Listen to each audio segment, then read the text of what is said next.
There's a man who has been driving the same car for over a decade. He lives in a house he bought decades ago, in a modest neighborhood, and if you passed him on the street, you wouldn't look twice. His name is Warren Buffett, and for most of his adult life, one of the richest men on earth has lived like someone earning a fraction of his income.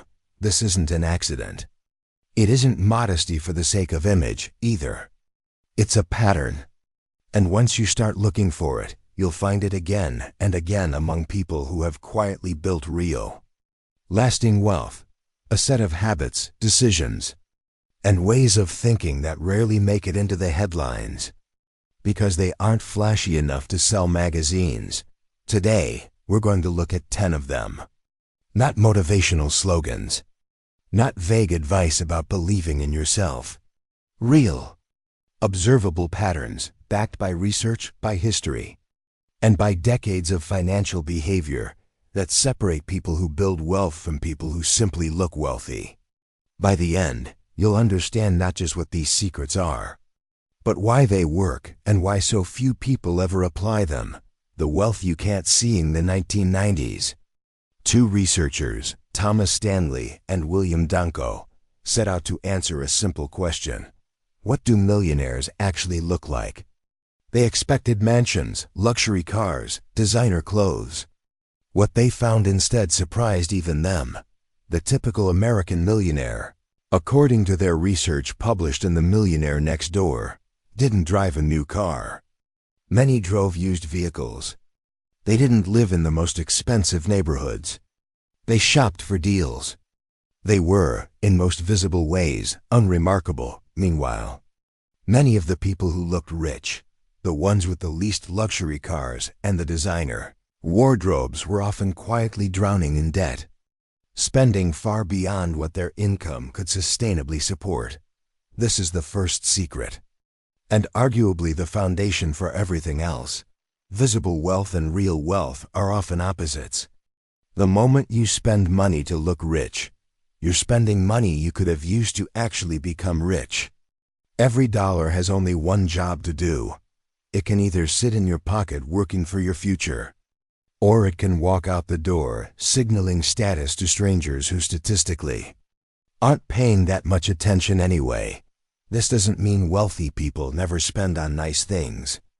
It means the spending comes after the wealth is built, not as a substitute for building it.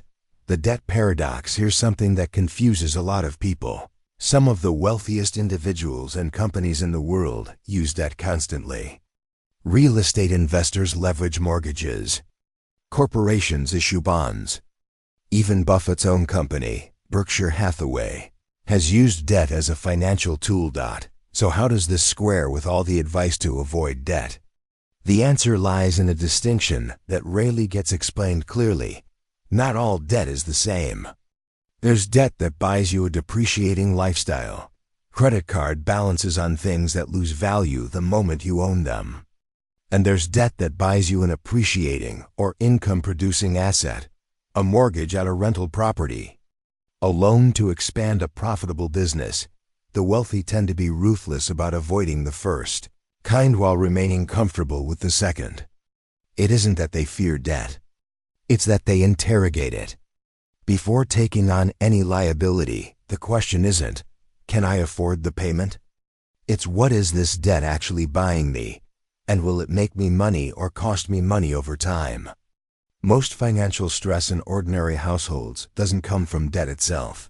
It comes from debt taken on without asking that second question. Time is the real currency. There's a quiet mental shift that tends to happen when someone crosses a certain threshold of financial security. They stop thinking primarily in terms of money and start thinking in terms of time. Here's a simple way to understand it. Imagine you can either spend 3 hours doing a task yourself or pay someone $40 to do it while you use that time to work on something that earns you $100. Refusing the trade because I don't want to spend the money isn't frugality, it's a miscalculation. Wealthy individuals tend to ask a different question than most people. Not, what does this cost me? But what does this cost me compared to what I could be doing instead? Economists call this opportunity cost, and it's one of the most underrated concepts in personal finance. Every hour spent on a low-value task is an hour not spent on something that could compound into far more value later, whether that's building a business, learning a skill, or simply resting enough to think clearly. This is why you'll often see financially successful people delegate tasks that seem, on the surface, like things they could easily do themselves. They're not being lazy. They're protecting their most limited resource, one that, unlike money, can never be earned back once it's spent. Rivers, not puddles. If you ask most people how they make money, they'll describe a single source, a job, a salary, a paycheck. If that source dries up through layoffs, illness, or simple bad luck, everything downstream dries up with it. Author and researcher Tom Corley spent years studying the daily habits of self-made millionaires for his book Rich Habits, surveying hundreds of wealthy individuals about their financial behavior. One pattern he documented repeatedly: a large share of the self-made millionaires he studied had built more than one stream of income before they became wealthy. Rental income alongside a job, a side business alongside investments, royalties alongside a salary. This is worth being careful about. Self-reported surveys like this describe patterns, not guaranteed formulas, and correlation isn't the same as causation.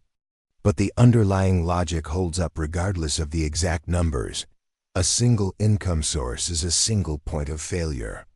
Multiple income streams don't just add money, they add resilience. If one dries up, the others keep flowing, and the most powerful of those streams tends to be the quietest one: investing. Money placed into productive assets, index funds, businesses, real estate, doesn't just sit there. Thanks to compound growth, it earns returns, and then it earns returns on those returns. Albert Einstein is often credited with calling compound interest one of the most powerful forces in existence. Whether or not he actually said it, the math behind the idea is very real. And it rewards one thing above all else: time in the market.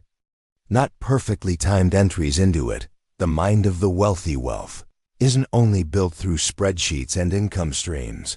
It's built through decisions made under pressure, temptation, and uncertainty.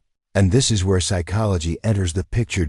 In the late 1960s and early 1970s, psychologist Walter Mischel ran a now famous series of experiments at Stanford, offering children a marshmallow with a choice: eat it now, or wait a short while and receive a second one as a reward for patience.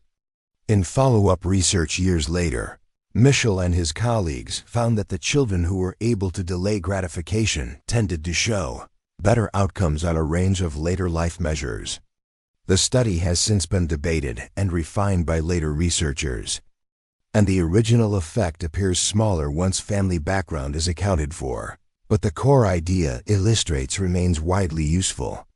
The ability to resist an immediate reward in favor of a larger future one is a skill. And it's one that shows up constantly in how wealthy individuals handle money. Every dollar not spent impulsively today is a dollar available to grow tomorrow. Alongside patience, there's a second trait that shows up again and again in profiles of self-made wealth: a near-obsessive commitment to learning. Bill Gates reportedly reads dozens of books a year. Buffett has described spending a large portion of his working day reading. This isn't a coincidence or a personality quirk. Financial markets, industries, and technologies change constantly. And the ability to keep learning is what allows someone to keep adapting instead of falling behind. And finally, there's the influence of environment. Motivational speaker Jim Rohn popularized the idea that people tend to become an average of the 5 individuals they spend the most time with. It's more a rule of thumb than a scientific law, but the underlying psychology is well documented. Humans are deeply influenced by the norms, ambitions, and habits of the people around them. Surround yourself with people who treat spending impulsively as normal, and it becomes easier to do the same. Surround yourself with people who treat saving and investing as normal, and that becomes the default too. Assets, liabilities, and the mental shift. Here's a distinction that sounds simple, but changes how a lot of people see their entire financial life. The difference between an asset and a liability. In accounting terms, an asset puts money into your pocket. A liability takes money out. This sounds obvious until you apply it to real decisions. A house you live in doesn't generate income. It costs money in maintenance, taxes, and interest. A car depreciates the moment you drive it off the lot. Neither is inherently a bad purchase, but neither is technically building wealth either. They're consumption, dressed up to look like investment. This framework, popularized by author Robert Kiyosaki, isn't a universally accepted accounting standard. It's a simplified mental model, and personal finance experts disagree on some of its finer points. But as a way of thinking, it's proven useful for a simple reason. It forces a question most people never ask about a purchase. Will this eventually pay me back? Or will it just keep asking me for money? People who build lasting wealth tend to prioritize acquiring things that answer yes to that question. Rental properties, dividend-paying investments, ownership stakes in productive businesses, before they spend heavily on things that only answer no. Starting early, the silent secret. If there's one secret that matters more than any other, it's the one that gets the least attention because it isn't dramatic. It's simply this: start as early as possible. Consider two hypothetical investors. One begins investing a modest amount every month starting in their 20s, then stops adding money after a decade, but leaves it invested.